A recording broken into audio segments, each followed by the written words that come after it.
Let's take a look very quickly at air quality numbers across Delhi right now on the screen behind me.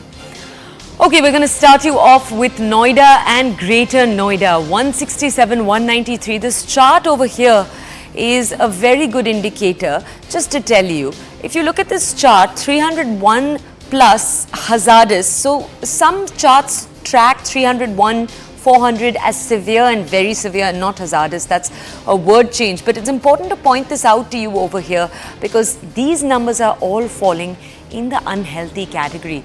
Greater Noida, Noida and Shahdara in Delhi at 151. I'm going to bring you more numbers and readings coming in from other parts of Delhi too. Let's check out West Delhi and parts of Central Delhi. So West Delhi 214. Again, in the very unhealthy but towards the start of that range. 180 over here at the Nehru Stadium and 157. US Embassy is located in Chanakya, so Central Delhi. Again, these are all regions that as of just a few days ago were showing hazardous numbers. Parts of Delhi, Punjabi Bagh, Anand Vihar and ITI Jahangirpuri. We'll be bringing you the numbers in just a second, but I do want to tell you parts of Delhi were reporting 400 plus over the last few days. So a massive change we've seen, largely due to the rainfall we saw on Friday and Saturday. 185 in Punjabi Bagh, 193 in Anand Vihar and 198 in ITI Jahangirpuri, but also obviously a result of Delhiites staying away, hopefully from firecrackers. Do continue to do that. Do abstain from crackers if you can help it. Let's move on. Different reactions coming into this same story. Take a look. सबसे पहले अगर हम बात करें बच्चे क्यों ज़्यादा प्रभावित हैं प्रदूषण से, देखा जाए तो बच्चों की हाइट कम होती है और प्रदूषण स्पेशली जो आपका कार से पोल्यूशन होता है वो लोअर लेवल पे रहता है, राइट। सेकंड, वो तेज़ सांस लेते हैं और मुंह से सांस लेते हैं तो उनके ऊपर ज़्यादा अफेक्ट आता है एज़ कम्पेयर टू एडल्ट।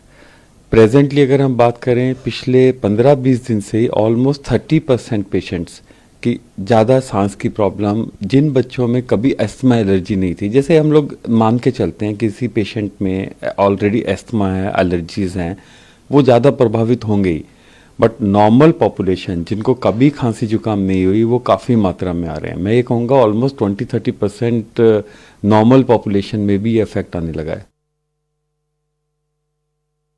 इस बार दिल्ली और एनसीआर में 2 नवंबर से जो प्रदूषण की जो सिलसिला शुरू हुआ है जिसे हम स्मॉग एपिसोड कहते हैं, और अगर इसको हमें खत्म करना है तो हमें साल भर की काम की कार्रवाई चाहिए होगी ताकि हम बुनियादी स्तर पर जाके जो इंफ्रास्ट्रक्चर और सिस्टम्स की ज़रूरत है एक बहुत बड़े पैमाने में स्केल में समाधान को हम इम्प्लीमेंट करें ताकि वाहनों की से जो प्रदूषण हो रहा है उसको कम करने के लिए पब्लिक ट्रांसपोर्ट में सुधार लाए, जो कचरा जलता है उसके लिए हमें वेस्ट मैनेजमेंट में सुधार लानी है, जो इंडस्ट्रियल पोल्यूशन हो रहा है उसके लिए हमें जो अच्छे साफ ईंधन और साफ टेक्नोलॉजी को लाना है।